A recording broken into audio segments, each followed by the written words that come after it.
Hello, my name's Kirsten. This is the Paper Knits Podcast, episode nothing, because it's not really an episode today. I'm just filming because I'm cleaning.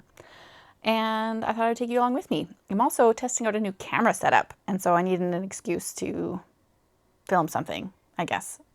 So why don't I clean? So I'm going to show you what we're working with right now. My knitting room is messy more often than it is clean, and I am mostly okay with that. But every once in a while, it just like needs a bit of a refresh, you know? If you are a tidy person, what I'm about to show you is probably going to freak you out. This is messy, but it's not like the worst it's ever been. I am trying to embrace the idea that if I was I don't know what, I have this like picture in my head of like a mixed media artist who like creates physical art on a canvas or something with like all these different media, like that there maybe would be an expectation that I would have a very like artistic, creative, chaotic, messy space. And I feel like maybe in the knitting world, what I see on the internet is a lot of aesthetic knitting spaces. And I don't have that. I have I'm going to pretend that it's the creative genius space. Okay, that's what we're going to call it. To help teach my brain that it's okay that I don't have the like beautiful aesthetic space. So anyways, it does need a tidy. So let me show you what is going on here today, and then I will clean it up a little bit. So here is my knitting room.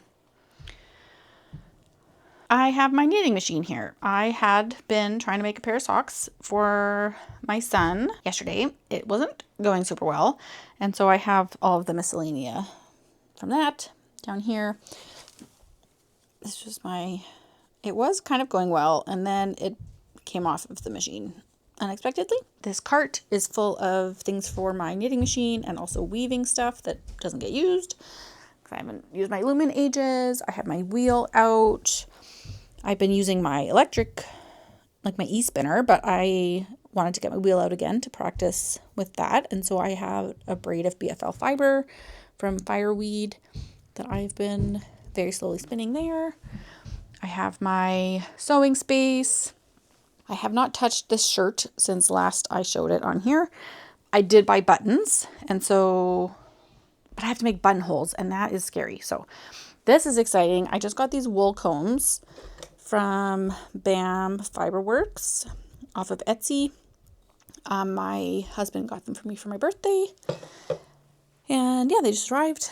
So I'm excited to comb some fleece. And then here's the like knitting zone, you know. I have whips and stuff in all of these containers, in all of these bins. This is where my e-spinner usually sits. I have to unpack it from a class I took a couple weeks ago. My couch where I always am. And my loom serving as the sweater holder right now. My husband and I mostly my husband, attached my warping board to the wall so that I had a bit of a more like sturdy place to warp. And so I'm like maybe halfway through this warp. The other chain, I have a chain of it already that's in that cart full of miscellaneous.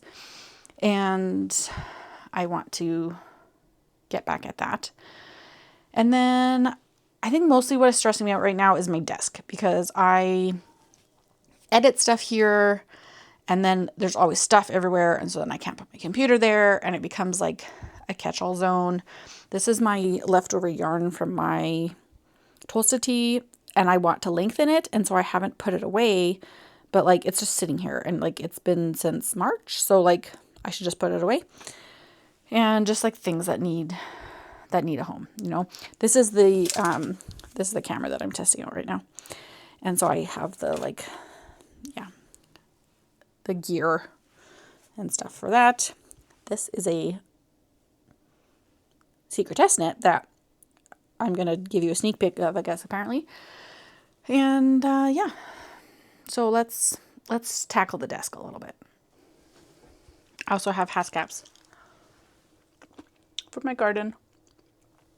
Ooh, that one was sour.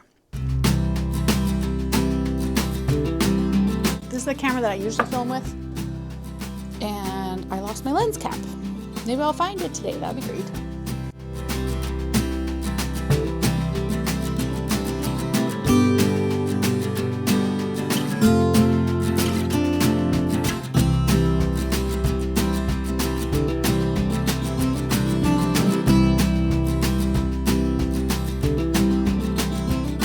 These are some Intarsia samples that I was practicing on before I did a one-on-one with somebody about doing Intarsia in the round. Are they cute?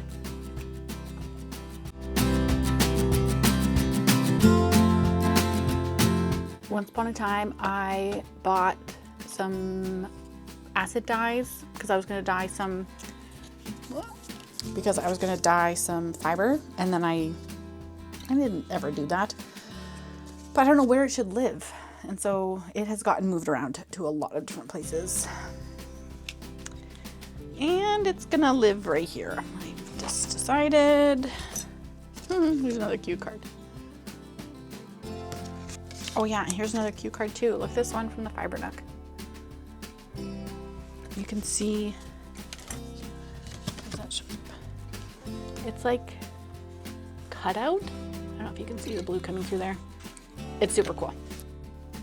Okay, I magically put away a bunch of stuff on my desk because I thought I was pushing record, and instead I was turning off a video. But look how much better that looks. That took me like 5 minutes. These are 2 coasters that I made for my steeking class that I've been teaching. So that's like the pattern that's actually in the class. And then that was the first one that I did. But I use them every day. Like, it's so helpful. I have a big stack of other ones up here, but yeah, super handy. Okay, let's enter my receipt. Another task that when did I make this purchase? March. And maybe I already put it in my stash, but I did. It's already in my stash. Done. Time to take out that trash. I almost just threw away some perfectly good interfacing and fabric. That was like scraps. But it wasn't like, it was like a normal size scrap. It was like a good size scrap, you know? Oh yay. Desk feels better. Okay, this little shelf was such a good find at IKEA. It was the perfect size to fit in between my desk and my couch. My garbage can used to live there, and then stuff would fall off of my desk and land in the garbage can. But it was also a little bit of a catch-all, so I'll tidy that up quick. Also,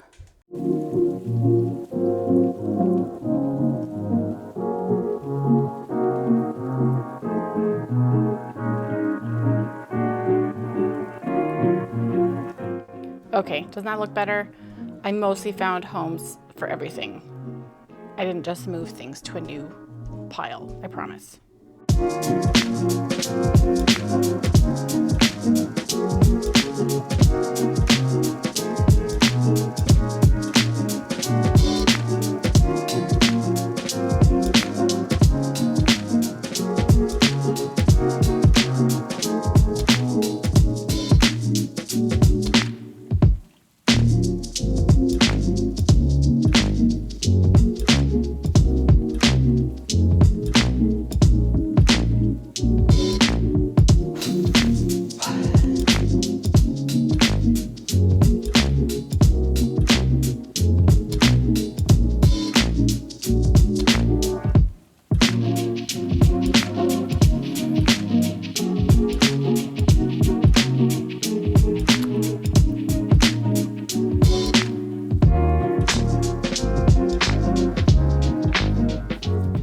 Okay, my whip pile is mostly dealt with. There's a few things over there.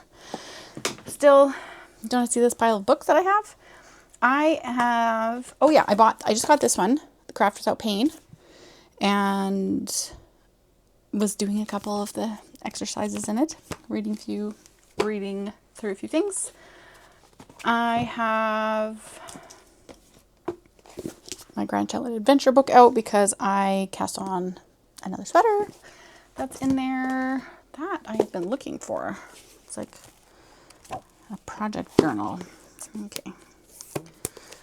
And then I have 1, 2, 3, 4, 5, 6 books about designing sweaters.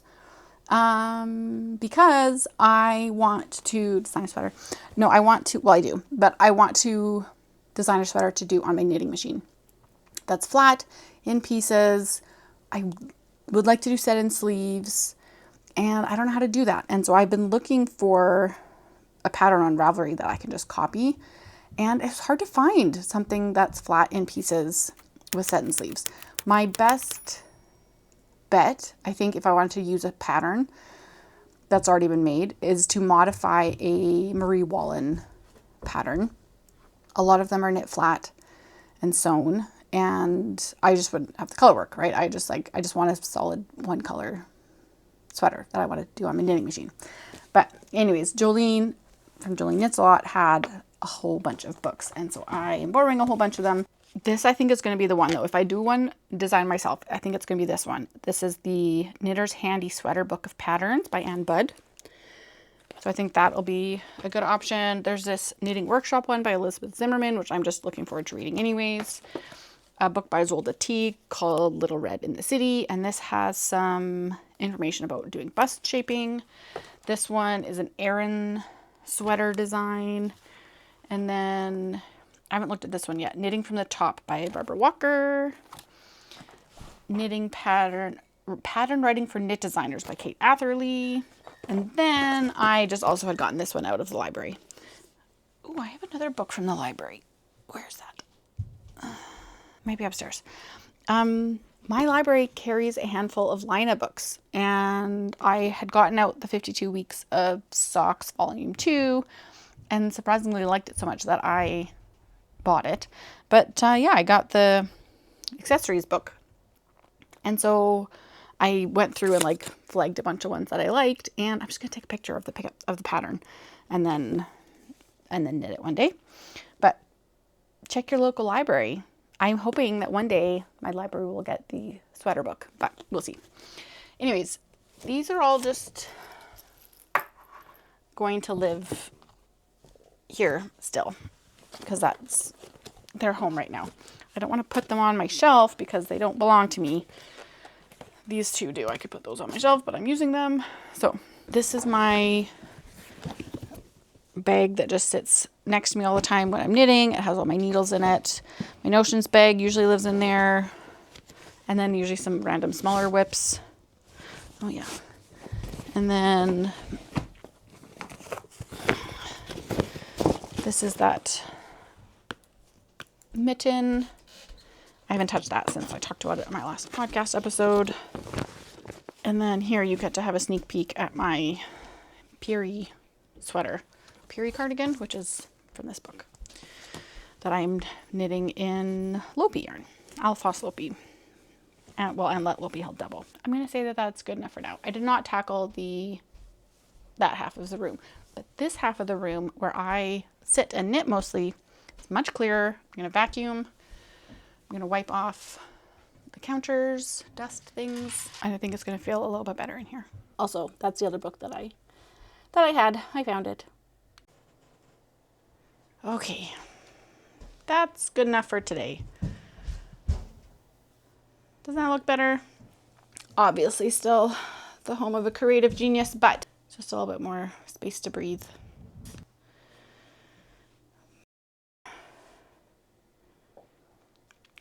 Yeah. Thanks for giving me an excuse to clean my knitting room. And I will have a lot of whip updates in my next actual podcast episode. So yeah, I will see you then, and happy knitting. Bye for now.